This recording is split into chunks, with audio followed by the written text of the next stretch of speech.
I'm gonna try to invest in CSGO from nothing to a knife, and I'm not going to cheat. Okay, first some rules. I am allowed to use my alt account with Prime and the few case drops I got on there, so I can start from somewhere. Apart from that, the only thing I can use is Buff163 to sell and buy items, and Steam for managing it. If Buff163 ever does get discontinued for people outside of China, I will have to use another site, but that's for me to discuss when that happens. That means everything else is off limits. No survey sites, no flipping skins, no gambling, and no donations. Only way to grow my inventory is to make profit with my investments. I'm not allowing myself to use any further case drops I get either, to make it easier for you guys to follow along. If you do want to play along, for you there are way more ways to quickly get some money in the game, like flipping skins, or getting case drops or skin drops, or maybe doing survey sites, or many other methods. If you have been playing this game for a bit of time and you have Prime, you also probably have more drops than me, but this is all I'm starting with. Also, you could use Buff.market or many other markets to buy and sell your items to get an equal fee to me or even better, but that's up to you. I'm doing this to showcase that you can still invest with tiny amounts of money in this market in 2022 and see some nice results. I don't know if we'll ever get to the knife, but that's just the goal.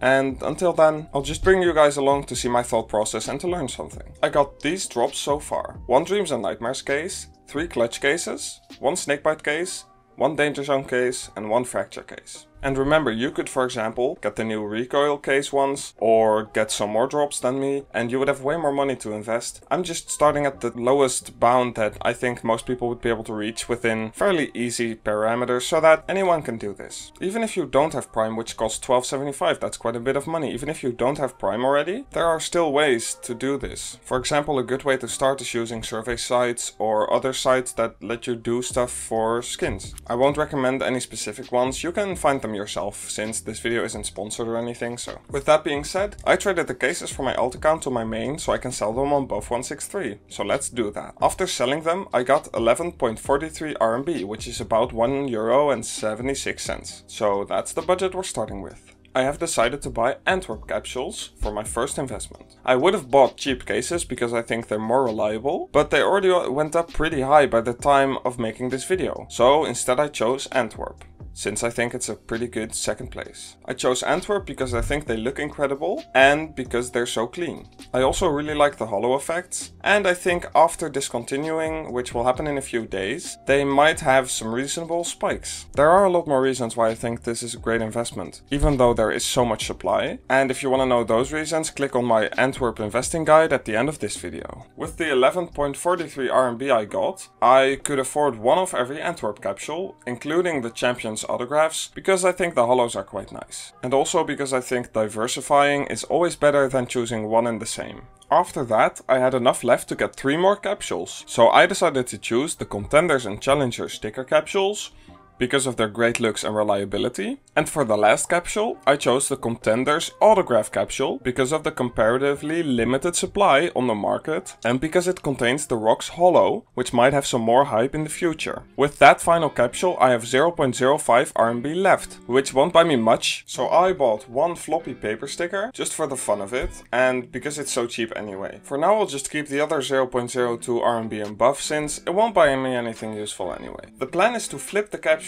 when they get discontinued for a quick bit of profit, so I have a bit more money to work with. Although I might wait a bit longer for August the 20th to see what happens. Maybe we get Source 2, maybe we'll get a new update, you never know. Since Antwerp is about to discontinue and we haven't seen a lot of hype yet, I don't know what will happen when it discontinues, but I think we have a nice chance to maybe get some more money. That means I won't hold the item for long term. In general in this series I can't hold many things for long term because that would just make the series go on very long. That means I'm taking up some high risk or medium risk investments that might not be necessary, but for this series they kind of are. In general, it's always better to do long-term investing, so buying cases that will go up like 50% for almost for sure, instead of buying something that might go up 400% but also could die out. Of course, I will have some investments that will be quite safe, just to have my money in safe things, and just to make sure that we do actually make money. But in general, you don't have to always follow the investments I do in here just because I said they were great. They won't always be great, it could fail. It's your money, be wise with it. After selling, I'm thinking of buying some cases to wait out this summer hype, but let me know some of your suggestions. I should also say it's pretty risky to copy my investments and hope for the best. I'm doing this for entertainment purposes, and with money I don't need for other stuff. It's only €1.60, but still. I think it's always better to buy your own investments that you believe in and then learn from it if it doesn't go well, and also learn from it if it does go well. That will give you more experience. If you just copy mine and see what happens, you won't really learn much about the market. I have plenty of videos about other investments you could make though, and also a lot of thoughts on, for example, the Antwerp major. So don't just blindly do what I do, that's basically what I'm trying to say. That being said, let me know what you guys think about Antwerp as an investment, especially so close to the end of the sale. Also let me know if you think I'll ever make it to a knife. This series will only stop when either I achieve my goal or the game dies. I will update you guys when I sell something and reinvest. If you want to know why I think Antwerp might still be a good investment even though the sale has lasted this long, check out this video. That was it for this video. If you're still watching, you are truly awesome. Thank you. Also, at 1,000 subs I'm doing a giveaway, so subscribe to not miss that. Goodbye.